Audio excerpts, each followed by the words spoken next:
السلام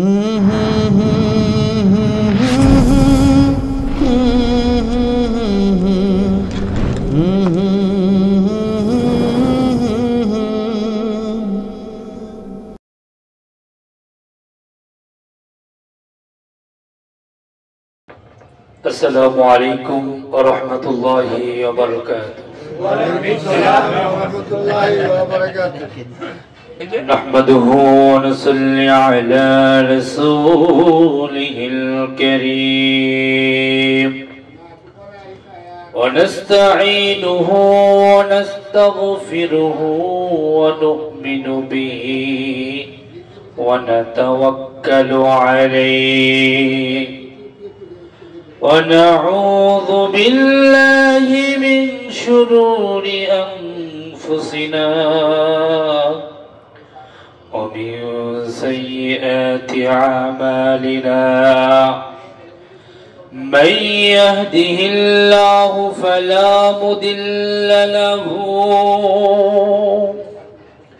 ومن يضلله فلا هادي له ونشهد أن لا إله إلا الله وحده لا شريك له وقال الله تعالى في كلامه المجيد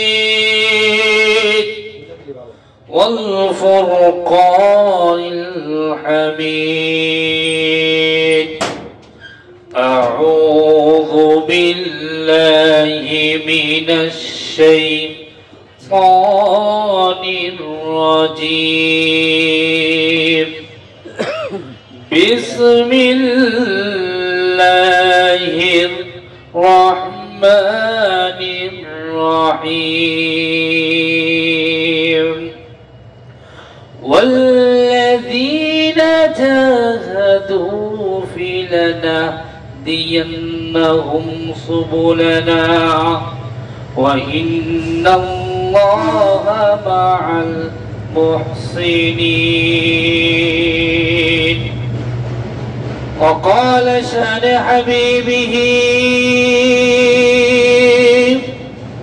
سيد المرسلين شافع المذنبين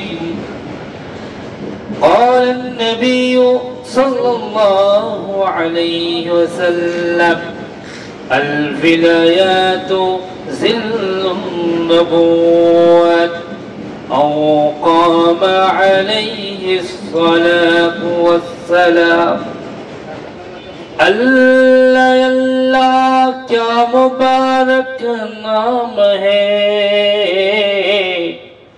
اللہ اللہ مومنوں کا کم ہے اسے محدود نہ کرو بس بولتے رہو لا الہ الا اللہ لا إله إلا الله لا إله إلا الله لا إله إلا الله الحمد لله 2025 সালের প্রথম সবক জোরে মাহফিল এ কারওয়ান বাজার আলহামদুলিল্লাহ এই বছরের প্রথম সবকতের মাহফিল আল্লাহ রাব্বুল আলামিনের দরবারে লাখ কোটি শুকর ও সুজুদ যে মহান রব্বুল আলামিন আমাকে এই আল্লাহর জাকিরিন শাকিরিন পাগলদের মাঝে আমি নগণ্য বান্দাকে উপস্থিত করেছেন আলহামদুলিল্লাহ আমি সেই সাভার থেকে এসেছি শুধু লিটন ভাই আমাকে দাওয়াত দিয়েছিল অনেক দিন ধরে আশা ছিল এই মাহফিলে আসবো ফেসবুকে দেখি আশা আর হয় না মনে তামান্না ছিল মনে খুব আকাঙ্ক্ষা ছিল যে যদি একদিন যেতে পারতাম এই পাগলদের সাথে বসতে পারতাম অন্তরটা ভালো লাগতো আসলে এই শীতের সিজন যে মাহফিলের মৌসুম থাকে আশা হয় না রাত্রে মানে প্রোগ্রাম থাকে মানে তারপরেও আজকে আসলাম আমার কাছে ব্যক্তিগতভাবে আলহামদুলিল্লাহ অনেক ভালো লাগতেছে আপনাদের কেমন লাগতেছে আসলে যেখানে পাগল দ্বারা বসে আর আল্লাহর নামে জিকির হয়, সেখানে একটা মৌ মৌ একটা আওয়াজ আসে, কেমন যেন একটা গায়েবী আওয়াজ, আকাশ থেকেও জিকিরের আওয়াজ আসতে, ঠিক কিনা?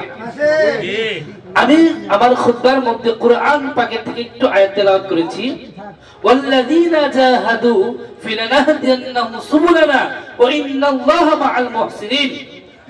আল্লাহ রাব্বুল আলামিন তার পবিত্র কোরআনুল কারীমে বলে দিচ্ছেন, ও বান্দারা, ও দুনিয়ার মানুষেরা, তোমরা যারা আমি আল্লাহকে পেতে চাও, যারা আমি আল্লাহকে তালাশ করো, আমি আল্লাহ সন্ধান করো, আমি আল্লাহ বিভিন্ন রাস্তাতে দেখাই দেই, ঠিক কিনা? আল্লাহ বলতেছে যারা আমাকে পাওয়ার জন্য তালাশ করো, আমি আল্লাহ বিভিন্ন রাস্তা দেখাই দেই। ওয়াল্লাযীনা জাহাদু ফিনা নাহদিয়ান্নাহুম সুবুলানা ওয়া ইন্নাল্লাহা মাআল মুহসিনিন। এরপর আল্লাহ আমাদেরকে উত্তরটা দিয়েও দিলেন যে আমি আল্লাহকে পাইতে গেলে কোথায় তোমার যেতে হবে। ওয়াল্লাযীনা জাহাদু লানাহদিয়ান্নাহুম ফি সুবুলানা, যারা আমি আল্লাহকে পাওয়ার জন্য চেষ্টা করবে, আমি আল্লাহ তাদের বিভিন্ন রাস্তা দেখাই দিব। ওয়া ইন্নাল্লাহা মাআল মুহসিনিন, আর আমি আল্লাহ নিশ্চয়ই মুহসিন বান্দাদের সাথে থাকি। সুবহানাল্লাহ। তাহলে মুহসিন বান্দা কারা চিন্তা হবে কিনা? জি। মুহসিন বান্দা যদি চিনতে পারি, ওই মুহসিন বান্দা আমরা হইতে পারবো, ঠিক কিনা? তাহলে আল্লাহ রাব্বুল আলামিন আমাদের মাঝে বিরাজ করবে, তাহলে আল্লাহকে পাইতে পারবো। আল্লাহ বলেও দিল, উত্তরও কিন্তু দিকে দিয়েছে, যারা আমি আল্লাহকে পাওয়ার জন্য তালাশ করবে, আমি আল্লাহ তাদের বিভিন্ন রাস্তা দেখাই দিব। যদি তাবলীগে চলে যান, তাবলীগ ইসলামের কাজ করে। আমার শাইখ বলেছে তাবলীগীরা যে সমস্ত কাজ করে তারা ইসলামের জন্য অনেক উপকারী। অনেক খানকাওয়ালারা ইসলামের কাজ করে। আল্লাহ রাব্বুল আলামিন বলে দিল, তোমরা যেদিকেই যাও না কেন, আমি আল্লাহ আছি মুহসিন বান্দার সাথে। তুমি আপনি কোরআন হাদিস খুলে দেখেন, মুহসিন ইহসান, ইহসানের ব্যাখ্যা করতে গেলে বোঝা যাবে তার মধ্যে তাকওয়া পরহেজগার আছে, খোদা ভীরু আছে, তার মধ্যে একমাত্র আল্লাহ তাআলা বিরাজ করবে। এই কোরআন হাদিস থেকে এই ইহসান কি জানতে পারবেন, ইহসান অন্তর অর্জন হবে না, ঠিক না? ইহসান কাকে বলে, কত প্রকার, কি কি, কোরআন হাদিস পড়লে বুঝতে পারবেন। কিন্তু ইহসান অর্জন হবে না, ইহসান অর্জন হবে যারা ইহসান ওয়ালা হয়েছে তাদের কাছে গেলে, ঠিক না? ঠিক। ইহসান ওয়ালার কাছে যদি যান, তাহলে ইহসান আপনার মধ্যে অর্জন হবে। আপনি ডাক্তারি, মেডিকেল পড়েছেন, সায়েন্স পড়েছেন, আপনি ডাক্তারি অনেক ওষুধের নাম জানেন, কিন্তু ডাক্তারের সাথে যদি ইন্টারনি না করেন, তাহলে ডাক্তার হতে পারবেন না। ঠিক তদ্রূপ আপনি যারা মুহসিন হয়েছে তাদের সংস্পর্শে যদি না যান, তাহলে কখনোই ইহসান ওয়ালা হতে পারবেন না। এজন্য আমার শাইখ আহ্বান করেছে, আল্লাহ তাআলা কুরআনের মধ্যে বলে দিয়েছে, ইয়া আইয়ুহাল্লাযীনা আমানু ইত্তাকুল্লাহ ওয়া কুনু মা'আস সাদিকিন। ও দুনিয়ার মানুষেরা, তোমরা আল্লাহকে ভয় করো, ভয় করার মতো, আল্লাহকে ভয় করো, ভয় করার মতো। ও কুনু কানা ইয়াকুনু, তোমরা হও সাদিকিন, সাদিক লোকদের সাথে হয়ে যাও, কারণ সাদিক বান্দাদের সাথে মিশলেই তুমি সাদিক হতে পারবা।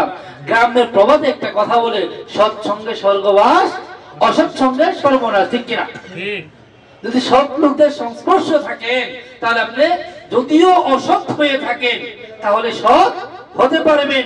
ঠিক তদ্রূপ আমার শাইখের দরবারে, মানিকগঞ্জ দরবারে দেখা যায় অনেক বড় বড় মোষওয়ালা ছিল, অনেক বড় বড় বোতলওয়ালা খাওয়া ছিল, অনেক বড় বড় চোরবাটপার ছিল। তারা যখন শাইখের হাতে চলাফেরা করলো, হাতে হাতটা রাখলো, এমন ভাবে রাখলো যে তার গায়ে প্যান্ট থেকে জুব্বা হয়ে গেল, ঠিক না? এমনও হয়েছে প্যান্ট শার্ট পরে জুব্বা পরেছে, তার ভার্সিটিতে চাকরি হয়েছে, প্যান্ট শার্ট পরতে হবে না, প্যান্ট শার্ট পরবো না, বিনিময়ে এই ভার্সিটিতে চাকরি করবো না। তার জুব্বাটা এমন ভাবে উঠে গেছে তার গায়ের মধ্যে যে লাখ টাকার বেতনে চাকরি ছেড়ে দিলাম, তাও আমার গায়ের জুব্বা ছাড়বো না। এমন ভাবে ইহসান হয়েছে একমাত্র কিসের বদৌলতে? ওই সত্যদের সংস্পর্শে থাকার কারণে। শেখ সাদি রহমাতুল্লাহ আলাইহি বলেন, শেখ সাদি রহমাতুল্লাহ আলাইহি মুস্তাক কিতাবের মধ্যে লিখেছেন, একদাই আমি একটি গোসলখানায় গেলাম, গোসলখানায় যখন গোসল করতে গেলাম, যে দেখলাম এমন একটি সুবাস আসতেছে, এমন সুবাস আমি কখনো দেখি নাই, কখনো শুনি নাই, এমন সুবাসে গান আমি কখনো নেই নাই। এখানে কোনো ফুলের বাগান নাই, এখানে কোনো ফুলও দেখা যায় না, এই গানটা কোথা থেকে আসতেছে? শেখ সাদি রহমতুল্লাহ আলাইহি পারস্যের একজন কবি বুজুর্গ ছিলেন, তিনি গবেষণা করলেন, চিন্তা করলেন এই গানটা কোথা থেকে আসতেছে। দেখলো খুঁজতে খুঁজতে দেখলো একটা ইটার চানা দেখা যায় না, ইটার চানা যেটার নাম, মাটির এক টুকরা থেকে এই গানটা আসতেছে। ওই মাটিকে জিজ্ঞাসা করা হলো, এ মাটি তুমি তো কোনো ফুল না, তুমি তো মধ্যে কোনো ঘ্রাণ আসার কথা নাই, তুমি তো মাটি জড় বস্তু, এই মাটির তুমি এত গানটা কোথায় পাইলা? সুবহানাল্লাহ।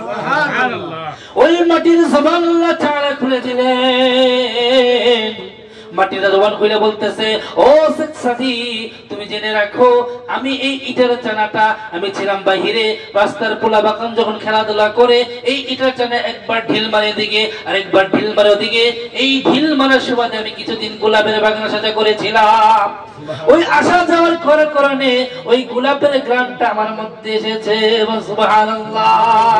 তাহলে আমরা যদি ওলি আল্লাহর দরবারে যাই, ওলি আল্লাহর দরবারে যদি আসা যাওয়া করি, ওলি না হতে পারি, ওলির মতো তো হতে পারবো। ঠিক কিনা? ইব্রাহিম ইবনে আদহাম জলিল কদর একজন ওলি আল্লাহ ছিলেন। তার একজন সেবিকা ছিল, কানিস নাম তার। একজন সেবিকা ছিল, নাম তার কানিস। ওই সেবিকাটা তার বিছানা গুছাইতো, সবকিছু গুছাই রাখতো। ইব্রাহিম ইবনে আদহাম একদা দুপুর বেলায় ঘুমানোর আগে কানিসকে বলল, কানিস তুমি যাও আমার বিছানাটা সাজিয়ে দাও, আমি দুপুরে ঘুমাবো। কানিস যখন ওই বিছানাটা ঝাড়া দিতে লাগলো, এমন সুন্দর বিছানা, রাজা বাচ্চার বিছানা, ওই বিছানাটা যখন বিছাইলো তখন বিছানোর সাথে সাথে বলল, কি সুন্দর বিছানা আমি এতদিন বিছাইতেছি, একটু শুয়ে দেখি কেমন আরাম লাগে।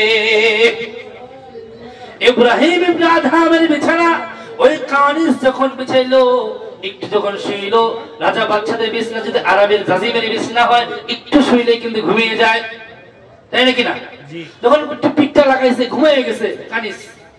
যখন ঘুমিয়ে গেল ইব্রাহিম ইবনে আদহাম, দুপুরে খাওয়ার পরে যখন শয়ন কক্ষ চলে গেল, যায় দেখলো কানিস নিজের দাসী নিজের বিছানায় ঘুমিয়ে আছে।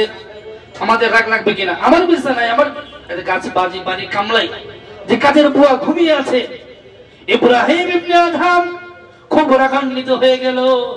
ঘরের মধ্যে ছিল চাবুকটা নিয়ে ওই ঘুমের মধ্যে 4-5 গুলো থপ থপ করে পিঠের মধ্যে মেলে দিল। সুবহানাল্লাহ। যখন মেলে দিল, কানিস ঘুমের মধ্যে হুট করে উঠে গেল। উঠে যাওয়ার পরে হাসতেছে। ইব্রাহিম ইবনে আদহাম আশ্চর্য হয়ে গেল। মারলাম তাকে, কান্না করবে, সে কিন্তু কান্না করতেছে না, সে শুধু হাসতেছে। ইব্রাহিম ইবনে আদহাম আরো আশ্চর্য হয়ে গেল। কানিসকে জিজ্ঞেস করলো, কানিস তোমাকে মারলাম, তুমি ব্যথা পেয়েছো, তুমি কান্না, তুমি হাসলা কেন? ঠিক না? মানসি ব্যথা পাইছে, কান্না করবে। মানসি ব্যথা পাইছে, কান্না করবে, এটা স্বাভাবিক। সে হাসতেছে কেন? কানিসকে প্রশ্ন করা হলো। ইব্রাহিম ইবনে আদহাম বলতেছে, ও কানিস, তোমাকে আমি বেত্রাঘাত করলাম, চাবুকের বাড়ি মারলাম, তুমি কান্না করে তুমি হাসলা কেন? একটু জবাবটা দাও। ওই কানিস জবাব দিল, আপনি যখন আমাকে মারলেন, আমার মধ্যে একটা এলকা হয়েছে, আমার মনের মধ্যে উদয় হয়েছে, এই দুনিয়ার বালাখানায় যদি সামান্য ঘুমের কারণে আমার 3-4 বেত্রাঘাত খাইতে হয়, না জানি সারা বছর যে ঘুমাইছে তার কত বেত্রাঘাত খাইতে হবে। আমি সামান্যতম ঘুমিয়েছি, এই জন্য 4-5 বেত্রাঘাত খাইলাম, আর যে সারা বছর ঘুমাইলো তার না জানি কত বেত্রাঘাত খাইতে হয়, এই জন্য আমি না কান্না করে হাসলাম। ইব্রাহিম ইবনে আদহামের মধ্যে আল্লাহ তাআলা কুদরতি একটা পাওয়ার দিয়ে দিলেন। তার অন্তরের মধ্যে আল্লাহ তাআলা প্রেমের জোশ লাগিয়ে গেল। কানিস কি শুনাইলো? তার মধ্যে শুধু আল্লাহ পাওয়ার বাসনা তৈরি হয়ে গেল। কানিস এটা কি কথা শুনাইলো? কানিস এটা কি কথা শুনাইলো? এইভাবে সারা রাত্র চলে গেল, দুপুরে চলে গেল, সারা রাত্র চলে গেল, সারা রাত্র যাই নামাজের মধ্যে বসা।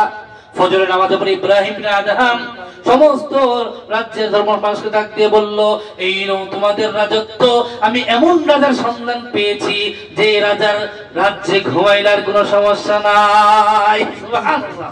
তাই বলতে চাই বন্ধু বুজুর্গ, আজকের এই সব কাজের মাহফিলটা আমাদের জন্য নাজাতের ওসিলা হতে পারে, ঠিক কিনা? ইব্রাহিম ইবনে আদহামের যদি সামান্য কথায় পরিবর্তন হতে পারে, আজকের এই সব কাজের মাহফিলটাও আমাদের জন্য একটা নিজের দিল তামান্না, অন্তরটাকে আল্লাহমুখী করার একটা জরিয়া হতে পারে কিনা?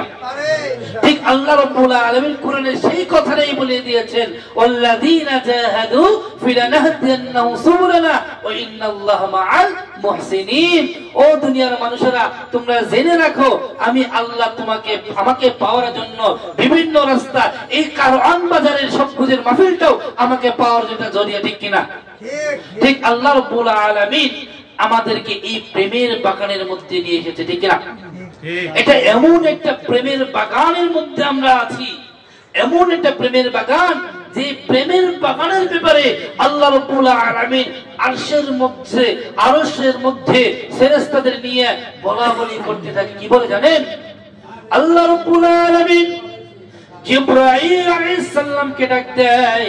জিবরাইল বলে, জিবরাইল খুব মানে একটা জিনিস পাইলে যেমন তাড়াহুড়া করে, আল্লাহ রাব্বুল আলামিন বলে, জিবরাইল কোথায় তুমি আসো? জিবরাইল চলে আসে। ও আল্লাহ, কি হয়েছে?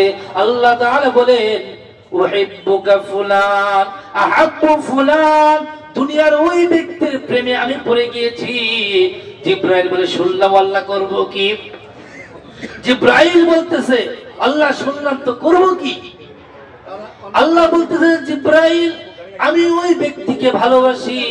আমি ভালোবাসলে হবে না, জিবরাইল তোমাকেও ভালোবাসতে হবে, তোমারও প্রেমে পড়তে হবে। সুবহানাল্লাহ। জিবরাইল বলল, উহিব্বু ফুলান, আমি জিবরাইল ওই ব্যক্তির প্রেমে পড়ে গেলাম। সুবহানাল্লাহ। জিবরাইল বলল, আপনি ভালোবাসলেন, আপনি প্রেমে পড়লেন, আমি জিবরাইল প্রেমে পড়লাম, এখন করব কি? এখন কি করব? আল্লাহ তাআলা বলতেছে, ও জিবরাইল আমি ভালোবাসি, আমি প্রেমে পড়েছি, তুমি জিবরাইলও ভালোবাসো, এতে আমার মন শান্তি হবে না। যাও যাও যাও, ওই ওই আসমানের ফেরেশতাদের কাছে চলে যাও, তারাও যেন ওই ব্যক্তিদের ভালোবাসে। সুবহানাল্লাহ। জিবরাইল চলে গেল ওই আসমানের ফেরেশতাদের কাছে। ওই আসমানের ফেরেশতাকে বলল, ও আহলে সামা, ও আসমানের ফেরেশতা তোমরা আসো, উহিব্বুকা ফুলান, দুনিয়ার ওই ব্যক্তির প্রেমে পড়ে গিয়েছি আমি, আল্লাহ প্রেমে পড়ে গিয়েছে। ও দুনিয়া ও আসমানের ফেরেশতারা, তোমরাও ওই ব্যক্তির প্রেমে পড়ে যাও। আসমানের ফেরেশতারা জবাব দিল, উহিব্বুকু ফুলান, আমরাও ওই ব্যক্তির প্রেমে পড়ে গিয়েছি। আল্লাহ তাআলা কাছে জিবরাইল আবার চলে গেল, ও আল্লাহ আপনি প্রেমে পড়েছেন, আপনি ভালোবেসেছেন, আমি জিবরাইল ভালোবেসেছি, আসমানের ফেরেশতারা ভালোবেসেছেন, করব কি? শুধু আসমানের ফেরেশতারা প্রেমে পড়লে হবে না, দুনিয়ার ফেরেশতার কাছে জানাই দাও। দুনিয়ার ফেরেশতাদেরকে জানাই দেওয়া হইল, দুনিয়ার ফেরেশতারাও প্রেমে পড়ে গেল। দুনিয়ার ফেরেশতা যখন প্রেমে পড়ে গেল, দুনিয়ার মধ্যে আল্লাহ যাদের পছন্দ করে তাদের অন্তরের মধ্যে এই সমস্ত প্রেমিকদের নাম উঠায় দেওয়া হলো। আল্লাহ, তাহলে আমরা কতটা দামি, আমরা কতটা দামি! আল্লাহ রাব্বুল আলামিন আমাদেরকে নিয়ে আসমানের মধ্যে বলাবলি করতে থাকে, আসমানের মধ্যে বলাবলি থাকে। এটা কেন হয়েছে? কেন হয়েছে? একমাত্র আল্লাহর ওলির সোহবতে থাকার কারণে। যদি আমরা ওলির দরবারে না যাইতাম, এই সব গুজের মধ্যে আমাকে কেউ টাকা দিয়ে আনতে পারতো না, পারতো? বলতাম আমার দোকান খোলা রেখে 1 ঘন্টা দোকানে বিক্রি করলে আমার টাকা পাবো কিছু, খোদাই এখানে বসার কোনো সমস্যা আছে? খোদাই সময় নষ্ট করে কোনো সমস্যা আছে? আমি 1 ঘন্টা যদি দোকানে সময় দেই, আমি কিছু মাল বিক্রি করতে পারবো। এই দুনিয়াকে ত্যাগ করে একমাত্র আল্লাহকে পাওয়ার জন্য এই সব পূজারি মাহফিলে আসছি, ঠিক কিনা? একমাত্র আল্লাহকে পাওয়ার জন্য আসছি, একমাত্র আল্লাহকেই পাওয়ার জন্য আসছি, কিনা? ঠিক আল্লাহকে পাওয়ার জন্য আসছি, দুনিয়ার কোনো মোহে না, দুনিয়ার কোনো মোহে আমরা আসি নাই। এজন্যই আল্লাহ রাব্বুল আলামিন তার নবীর ভাষায় বলে দিয়েছেন আল ভিলায়াতু জিল্লুন নবুওয়াত। আমরা ওলির কাছে কেন গেছি? ওলির কাছে কেন গিয়েছি? কারণ খাতামান নবী লা নবিয়্যা বা'দা, নবী করিম সাল্লাল্লাহু আলাইহি সাল্লাম বলে গিয়েছেন আমি হলাম শেষ নবী, আমার পরে কোনো নবী আসবে না। এই নবীওয়ালা কাজ যারা করবে তাদের কাছে চলে যাও, ঠিক না? তাদের কাছে চলে যাও। এই নবীওয়ালা কাজ যারা করে তারাই হলো বেলায়েত প্রাপ্ত, আর বেলায়েতটাই হলো নবুয়তের ছায়া। আমি যদি রাস্তার মধ্যে হাঁটি আমার ছায়া দেখা যায় কিনা? আমি যখন রাস্তায় হাঁটি সেটা কিন্তু আমারই ছায়া, নবুয়ত নাই, নবুয়তের ছায়া ঠিকই আছে। এই গোটা দুনিয়া দেখা যায় ওলি আল্লাহর অভাব নাই। আমি একটা কুষ্টিয়ার মাহফিলে গিয়েছিলাম। কুষ্টিয়ার মাহফিলে যখন গেলাম আমাকে যখন ঘরের মধ্যে রাখলো এবং চিমটাওয়ালা লোক আসলো। চিমটাওয়ালা লোক যখন আসলো আমাকে বলল আমি একজন খিলাফতপ্রাপ্ত পীর, আমি একজন খিলাফতপ্রাপ্ত পীর। আচ্ছা ঠিক আছে, আপনি যে চিমটি পরে আসছেন আপনার ব্যাগটা কি একটু দেখি, আপনার ব্যাগের মধ্যে কি কি আছে? আমরা স্বাভাবিকভাবে যখন কোনো মাহফিলে যাই দস্তরখানা তসবিহ জায়নামাজ থাকে কিনা? তার ব্যাগের মধ্যে বার করলে দেখলো এই বড় একটা কলকি, মাটির একটা কলকি দেখা গেল, আর দেখা গেল নারকেলের শোভা। কলকিটা যখন বাইর করলো আমি বললাম এটা দিয়ে কি করেন? কোটা আমি যখন আমার পীর আমার গুরু যখন দুনিয়া থেকে চলে যায় বিছানার নিচ থেকে আমাকে এটা দিছে যে বাবার নে ধরে রাখিস কিছু মাল পাবি, কিছু ধরে রাখিস মাল পাবি। কলকিতে কি মাল পাওয়া যায়? আমি গবেষণা দেখছি যে মানুষ যে এই কারণ বাজার অধিকও পাওয়া যায় শুকনা সিদ্ধি টিদ্ধি খা, এই সিদ্ধি খায় তারা সিদ্ধ লাভ করে। এই কলকি দিয়ে গেছে সে একজন পীর।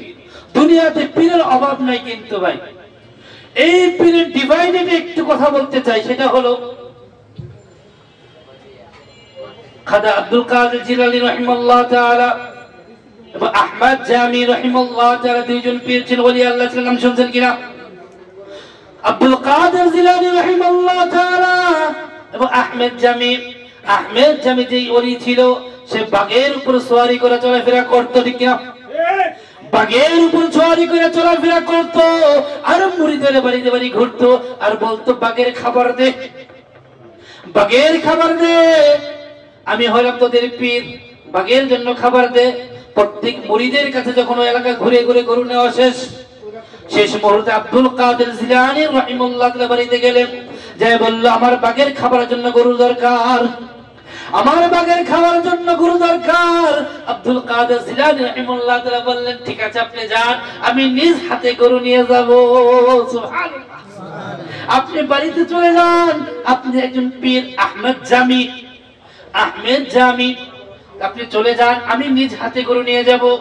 আব্দুল কাদের জিলানী রাহিমাহুল্লাহ বললেন আমি তো গরু নিয়ে যাব, তার ভাগটার কেমন কেরামত এবং সে কেমন পীর আমার একটু ইন্টারভিউ নেওয়া দরকার। আব্দুল কাদের জিলানী কুকুর পালতেন, কুকুর চিনেন তো সবাই, কুত্তা পালতেন।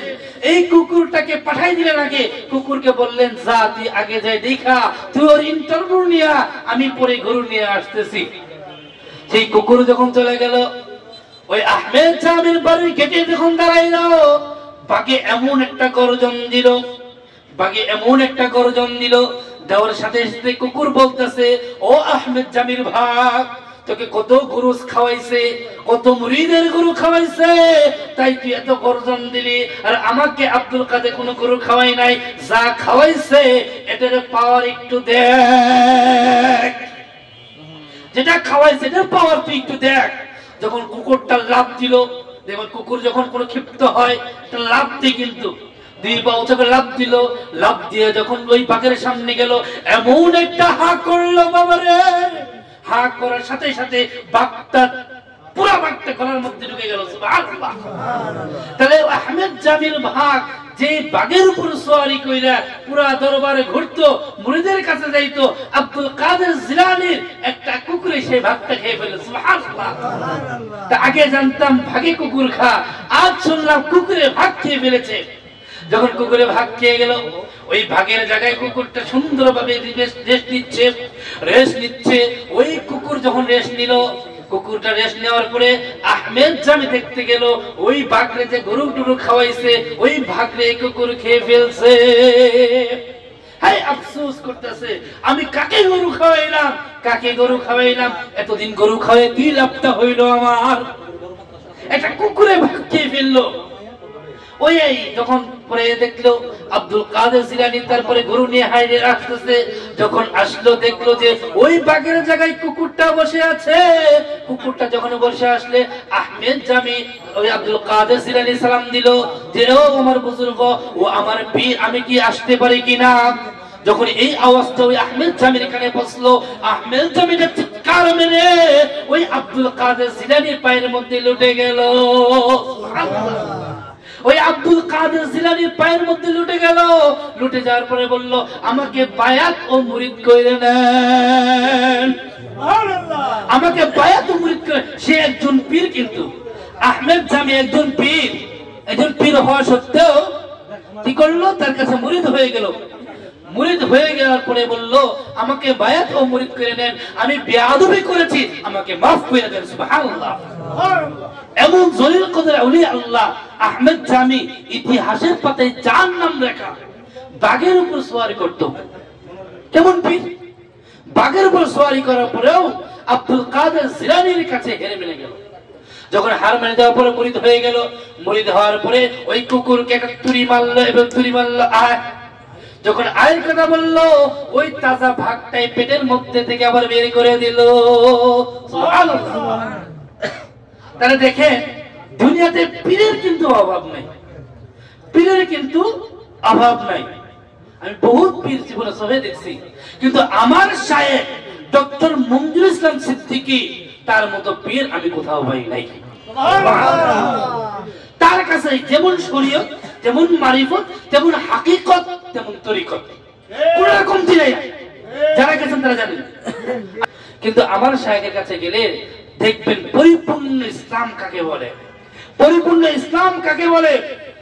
রাসূল সাল্লাল্লাহু আলাইহি ওয়াসাল্লাম হাদিসের মধ্যে ফরমায়েছেন, মান আহাব্বা সুন্নতি কানা মাই ফিল জান্নাহ। সুবহানাল্লাহ।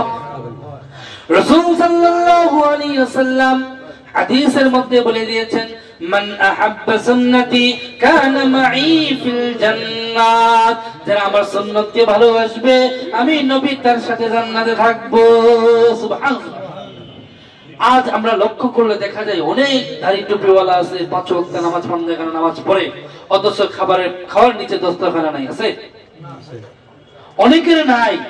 আমাদের মানিকগঞ্জ দরবারে আদনা মুরিদ, পীর তো পরের কথা, আদনা মুরিদ যে আছে সে কিন্তু প্লেটের নিচে দস্তরখানা বিছায়, ঠিক কিনা? এমন 5 ওয়াক্ত নামাজে মিসওয়াক করে, এমনও আলেম আছে যারা মিসওয়াক কি চিনেই না, ঠিক কিনা? কিন্তু আমার দরবারে গেলে, মানিকগঞ্জ দরবারে গেলে মিসওয়াক অল টাইম পকেটে থাকে, দস্তরখানা পকেটে থাকে। একটা চাও যদি খা, দস্তরখানা বিছায়, ঠিক কিনা?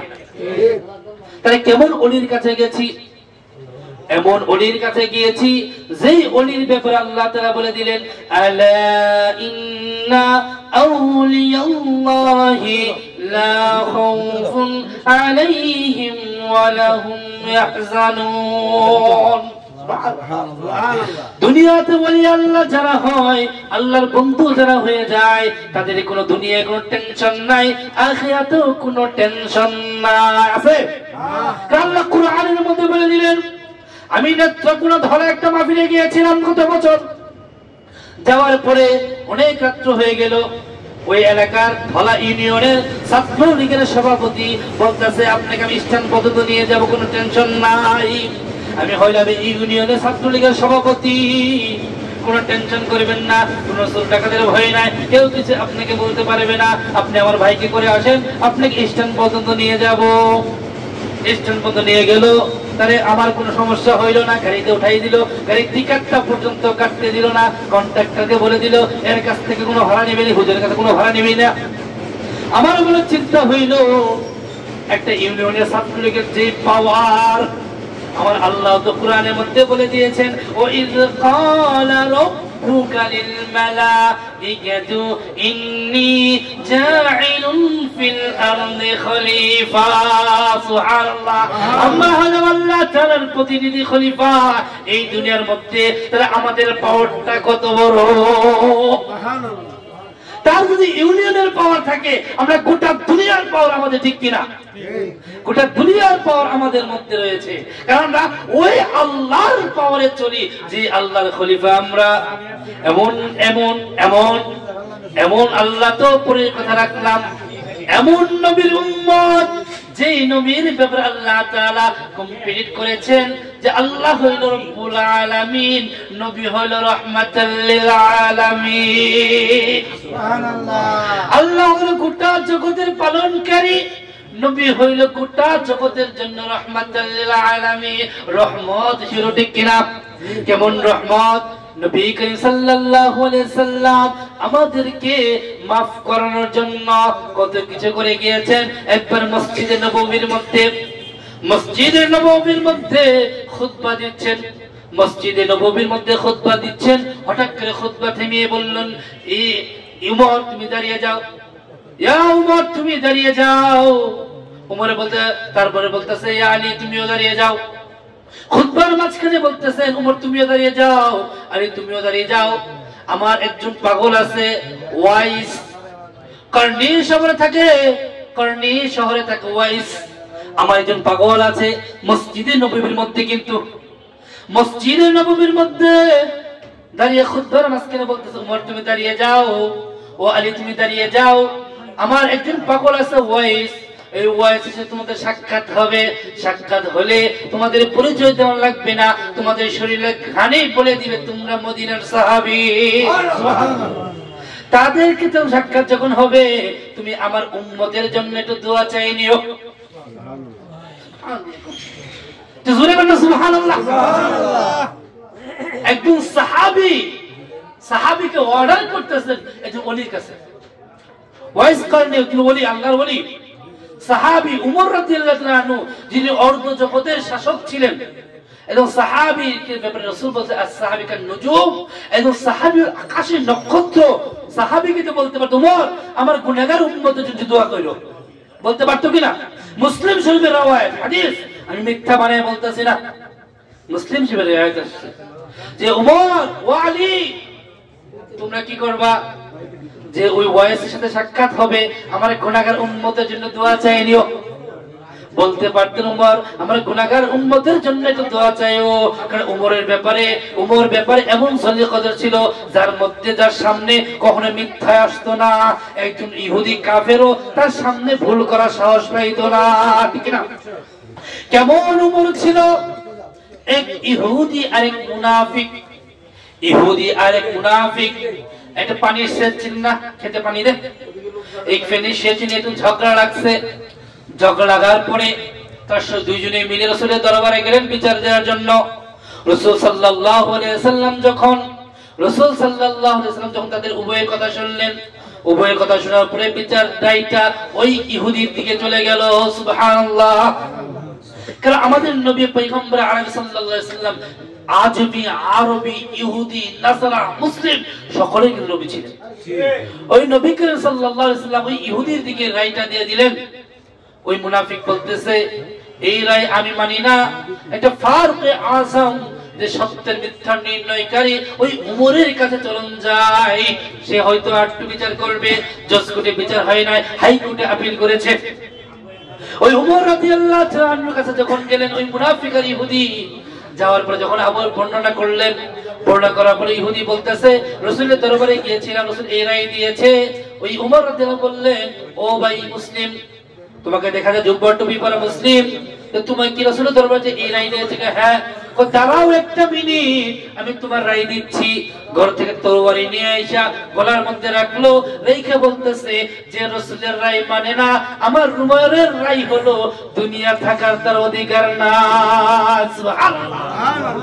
এক কুবে গর্দনটাকে নামিয়ে দিয়েছে, বলতেছে যে ব্যক্তি রাসূলের রায় মানতে পারে না, আমার উমরের রায় হলো দুনিয়া থাকার তার কোনো অধিকার নাই। সুবহানাল্লাহ।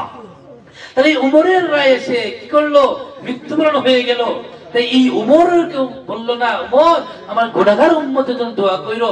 বললো ও আলী এবং উমর, তোমরা ওয়াইসের সাথে দেখা হবে, ওই ওয়াইসের কাছে আমার গুনাহগার উম্মতের জন্য দোয়া চাইও। ওয়াইস করনি কেমন মহাব্বত ছিল জানি মুহাম্মদ, অন্তরের মধ্যে ফিট করেছিল। জঙ্গলের মধ্যে কাটাইছে, এক বুড়ি মাকে নিয়ে বছরের বছর কাটাইছে, আর রাসূলের মহাব্বত অন্তরের মধ্যে পয়দা করেছে। রাসূলকে কখনো দেখে নাই, না দেখে ভালোবেসেছে।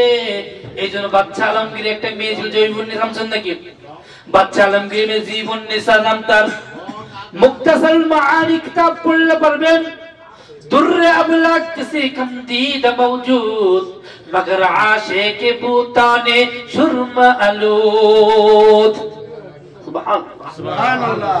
ওই বাচ্চা আলমগীরের মেয়ে জীবন্নিসা ওই যুগের একজন রাজা স্বপ্নে দেখলেন দুর্রে আবলাগ কিসি কমদীদ মৌজুদ। এই একটু শের, এই একটা লাইন কবিতা স্বপ্নে দেখলেন। ওই জামানায় কবিদের যুগ ছিল, অনেক কবিতার ডাকলেন, পরে অন্তরাটা মিলানোর জন্য কেউ মিলাতে পারলো না। এই খবরটা যখন জীবন্নিসার কাছে পৌঁছে গেল, ওই জীবন্নিসার কাছে পৌঁছার পরে বলল, এটা তো একদম সহজ। দুর্রে আবলাগ কিসি কমদীদ মৌজুদ মগর আশিকে বুতান শুরমালু। মিলাই দিল, বাচ্চার কাছে পছন্দ হয়ে গেল, যে অন্তরে মিলে গেছে। ওই বাচ্চা প্রস্তাব দিল, আমি তাকে একটু নজর দেখতে চাই, তাকে একটা নজর দেখতে চাই। যে এত সুন্দর একটা কবিতা লিখতে পারলো, সে জানি কত সুন্দর হবে। ওই বাচ্চা জয়ফুন্নিসা প্রস্তাব গেল যে আমাকে আপনাকে দেখতে চাই। ওই বাচ্চা বলল, না আমি কোনো বেগানা পুরুষের কাছে সামনে যাই না। ওই রাজা বলল, যেহেতু আসবে না, আমার বিয়ের প্রস্তাব নিয়ে যাও, আমি তাকে বিয়ে করতে চাই। বাচ্চা আলমগীর জীবন্নিসা তো পরিত্যাগ করে দিল। পরিত্যাগ করে বলল যে আমাকে দেখতে চায়, সে যেন আমার লেখনির মধ্যে দেখে নেয়। সুবহানাল্লাহ। যে আমাকে দেখতে চায়, আমার লেখনির মধ্যে আমাকে খুঁজে পাবে, সে যেন আমাকেই সেখানে দেখে নেয়। জীবন্নিসা সারা জীবন কখনো বিয়ে করে নাই। কেমন মহব্বত ছিল! এই মহব্বতটা তৈরি হবে একমাত্র রাসূলের ভালোবাসায়। রাসূলের ভালোবাসা অন্তরের মধ্যে পয়দা করতে পারেন, তাহলে আপনি দিন দুনিয়ার মধ্যে সফল কাম হবেন। যে দুনিয়ার আপনার অন্তরে রাসূলের মহব্বত না থাকে, তাহলে কখনোই আপনি রাসূলকে পাবেন না। কারণ ভালোবাসার অন্তর ছাড়া ভালো মানুষ হওয়া যায় না। এই অন্তর যদি পরিষ্কার থাকে, এই অন্তরে যদি ভালোবাসা তৈরি থাকে, তাহলে একমাত্র ভালোবাসার মানুষ পাওয়া যায়। এই জন্যই বলেছে, মিয়ানে আশিকে মাশুক করঞ্জিস, মিয়ানে আশিকে মাশুক করঞ্জিস, কালামান কাতিবিন ভাই খবর নিস। প্রেমিক এবং প্রেমিকার মধ্যে কি আলোপন হয়, এটা কেরামান কাতিবিনরা খবর জানে না। ওই বিছানার নিচের মধ্যে মোবাইলটা একটু লুকাইয়া, যেন মা বাবা না দেখতে পারে, মোবাইল যেন ধরা না খাইয়া যায়, বিছানা কম্বলটা দিয়া প্রেমিকার সাথে এমন খোঁজ গল্প করে, পাশের যেন কিন্তু জানতে পারে না। এমন আলাপ করে বাচ্চা হারুন রশিদের জামানায়, বাচ্চা হারুন রশিদ রহিমাল্লাহ তার স্ত্রীকে নিয়ে সমুদ্রের পাড়ে ঘুরতে গেছে। স্ত্রীকে সমুদ্রের পাড়ে ঘুরতে গেছে, যায় দেখে একজন পাগল মাটির মধ্যে দাগ দিচ্ছে। বলছে বাচ্চা মাটির মধ্যে দাগ দিচ্ছে। ওই পাগলকে স্ত্রী জিজ্ঞাসা করলো, ও পাগল, মাটির মধ্যে বালির মধ্যে কি করস? আমি জান্নাত বানাইতেছি। মাটির মধ্যে জান্নাত বানাইতেছে। ওই পাগল বলল, ওই বাচ্চা হারুনের স্ত্রী বলতেছে, পাগল, এই জান্নাত তুই কি করবি? খরিদ্দার পাইলে বিক্রি করবো। এই জান্নাত তুই কি করবি? খরিদ্দার পাইলে বিক্রি করবো। বলতেছে, আমি যদি কিনি আমাকে কাছে বিক্রি করবি কিনা? ওই বাচ্চা হারুন রশিদের স্ত্রী বলতেছে যে, আমি যদি কিনি আমার কাছে কি বিক্রি করবি কিনা? পাগল বল। ওই বাচ্চা হারুনের স্ত্রী বলার পরে পাগল বলল, হ্যাঁ বিক্রি করবো। এই জান্নাতের দাম কত? 1 রুপি। 1 টাকা হলো এই জান্নাতের দাম। এই 1 টাকা হলো এই জান্নাতের দাম। ওই বাচ্চা হারুনের স্ত্রী ওই জান্নাতটা কিনে ফেললো 1 টাকা দিয়ে। যখন ওই জান্নাত কিনে গেল, বাচ্চা হারুন রশিদ স্বপ্নে দেখে সেটা নাজ নিয়ামত বালাখানার মধ্যে আছে, একটা অনেক সুন্দর নাজ নিয়ামত দেখা যায়। ওইখানে দেখা যায় নিসা এই বাচ্চা হারুন রশিদ, ওইখানে জান্নাতের মধ্যে বাচ্চা হারুন রশিদের স্ত্রী নাম লেখা। যখন ঢুকতে গেল, বলে এটা আমার স্ত্রী জান্নাত ঢুকতে চাই, বলে এই জান্নাত আপনার স্ত্রী, আপনার স্ত্রী ঢুকতে পারবে আর কেউ ঢুকতে পারবে না। ওই বাচ্চা হারুন যখন আবার জাগ্রত হইলো, আবার ওই পরের দিন ওই সমুদ্র পাড়ে গেল, যাই দেখলো ওই পাগলটা আবার মাটির মধ্যে ডাক দিচ্ছে। আবার প্রশ্ন করলো, পাগল তুই কি করিস? পাগল বলতেছে জান্নাত বানাইতেছি। বলে কি করবি? বিক্রি করবো। জান্নাত কি বিক্রি? আমি তুই কিনবি, বিক্রি করবি? পাগল বলতেছে হ্যাঁ বিক্রি করবো। এর দাম কত বল?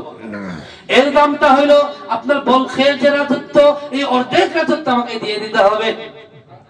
এরা পাগল, কালকে বিক্রি করলি 1 টাকায়, আজ থেকে অর্ধেক রাজত্ব তুই চেয়ে নিলি। ওই বাচ্চা হারুনকে পাগল বলতেছে, ও হারুন তুই কালকে না দেখে তোর স্ত্রী 1 টাকায় কিনেছে, আজকে তুই জান্নাত দেখে এসে কিনতে আইছস। আজকে তুই জান্নাত দেখে কিনতে আইছস, এই জন্যই অর্ধেক রাজত্ব তোর বিনিময় দিয়ে দিতে হবে। তাই জন্য জান্নাত আমি তোকে দিব। ওই অর্ধেক রাজত্ব দিয়ে দিল। ওই বাচ্চা হারুনের মধ্যে লোকা হয়ে গেল, তার মধ্যে আল্লাহ পাতালাশ হয়ে গেল। এই জান্নাত যে বানায় বিক্রি করতে পারে, আমি যে জান্নাতটা বাবার পাইতেও পারে, আমি তো ওই জান্নাত ওয়ালার অনুসন্ধান করতে চাই।